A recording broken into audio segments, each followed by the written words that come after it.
ဘော်ဒီပြောတဲ့မြန်မာကျန်ပွင့်စလိုင်းထန်ခွေရှိန်ကိုအမှောက်တီသွားမယ်ဆိုပြီးအားချောင်လိုက်တဲ့ဆောင်းချိုင်တိုင်းပရိသတ်များလုံးပဲမင်္ဂလာပါဗျာရှင်နန်းထက်ဆန်ကနေပြီးတော့ပြန်လည်ကြိုဆိုလိုက်ပါတယ်အသက်18နှစ်အရွယ်ချင်းလူငယ်ကျယ်ပွင့်ဖိုက်တာစလိုင်းထန်ခွေရှိန်ရဲ့1ချန်ပီယံရှစ်ပွဲဥထွက်ဟာခက်ခဲကျန်းတဲ့ပွဲလို့ပြောရမှာပါပွဲဥထွက်မှာရင်ချန်ပီယံလေဗယ်ကစားသမားနဲ့တန်းတိုးနေတာဖြစ်ပြီးတော့စလိုင်းထန်ခွေရှိန်အနေနဲ့အဖွင့်လှဖို့ရခက်ခဲစူးစမ်းသွားရမှာဖြစ်ပါတယ်ဆောင်းချိုင်တိုင်းဟာ1ချန်ပီယံရှစ်မှာနောက်ဆုံး10ပွဲကစားထားမှာ9ပွဲနိုင်ထားပြီး4ပွဲကိုအလဲထိုးနိုင်တာလို့ဖြစ်ပါတယ်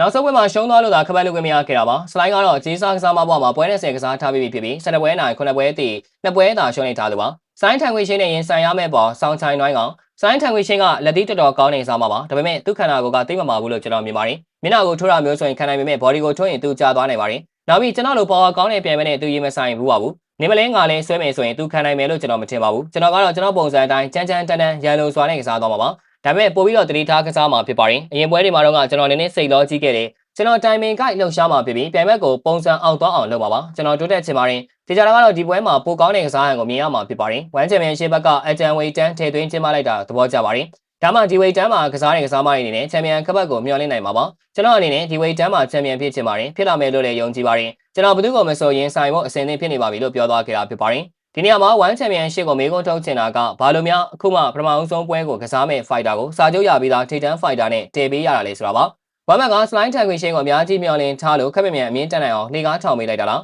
ဒါမှမဟုတ်မြန်မာပရိသတ်တွေပြောသလိုမျိုးမြန်မာတွေအမြင့်မတက်နိုင်အောင်ဆွဲချတာမျိုးလားမေးခွန်းထုတ်စရာဖြစ်နေပါတယ်တကယ်တော့မြန်မာတွေအမြင့်မတက်နိုင်အောင်လုပ်တာချက်မြမြန်အမြင့်တက်နိုင်အောင်ဖြက်လန်းကနေဆွဲတင်တာဆိုရင်ပုံမှန်ပါလိမ့်မယ်ကိုဘာသာအတုံးကြတာမကြတာကကိုပိုင်းဖြစ်ပါတယ်။နဘေးနဲ့တုန်းကလည်းပွဲဥထွက်မှာရင်စူပါလက်နဲ့ကစားခဲ့ရပြီးရှုံးခဲ့တယ်။အဲတုန်းကတစင်ချင်းစီအစားကနေစူးစမ်းခဲ့တာဖြစ်ပြီးနောက်ဆုံးမှာချန်ပီယံဖြစ်သွားတာပါ။1ချန်ပီယံရှစ်ကနဘေးကိုအမြင့်မတက်နိုင်အောင်စူပါလက်နဲ့ပေးသွေးခဲ့တာမျိုးမဟုတ်ပါဘူး။မြန်မြန်အမြင့်ကိုဆွဲတင်ပေးခဲ့တာဖြစ်ပြီးမရမှသာတနန်းချင်းအစားကနေပြန်လန်းရတာဖြစ်ပါတယ်။တန်းစင်ကြတော့အဲ့လိုမဟုတ်ပါဘူး။တက်ခဲဦးနဲ့တဲပေးတယ်မနိုင်ဘူး။တက်ခဲဦးထက်ပိုလွယ်တဲ့ပြိုင်ပွဲနဲ့တဲပေးတယ်မနိုင်ဘူး။နဘေးလိုမျိုးအခွင့်အရေးကိုအသုံးမချနိုင်ခဲ့ဘူးဖြစ်ပါတယ်။အခုတော့1ကစလိုင်းထန်ခွေရှင်းကိုနောက်တစ်ဆင့်တက်နိုင်မှုအခွင့်အရေးစပေးလိုက်ပြီးဖြစ်ပါတယ်စလိုင်းထန်ဝီရှင်းကလာမယ့်အောက်တိုဘာ24ရက်နေ့1ချန်ပီယံရှစ်ပွဲဥထွက်မှာဆောင်းချိုင်တိုင်းနဲ့ကစားသွားတော့မှာဖြစ်ပါတယ်။အဲဒီနေ့ကစလိုင်းထန်ခွေရှင်းရဲ့အသက်19နှစ်ပြည့်မွေးနေ့လည်းဖြစ်ပါတယ်။မွေးနေ့မှာနိုင်ပွဲရယူသွားမလားဆိုတာစောင့်ကြည့်ရမှာပါ။မြန်မာပြည်သူတွေကတော့စလိုင်းထန်ခွေရှင်းအနေနဲ့ဆောင်းချိုင်တိုင်းကိုနိုင်ရင်စာချုပ်ကြီးတန်းရပြီလို့ဆိုနေကြပါတယ်။ဒါကဖြစ်နိုင်ခြေရှိပါတယ်။စာချုပ်ကြီးတန်းမရရင်တော့ရဖို့အနည်းဆက်ဆုံးနေထားကိုရောက်သွားမှာပါ။ဒီပွဲကဒုကောင်တွဲဆိုင်ဖြစ်တဲ့အတွက်စလိုင်းထန်ခွေရှင်းအနေနဲ့ခီးရောက်မဆိုင်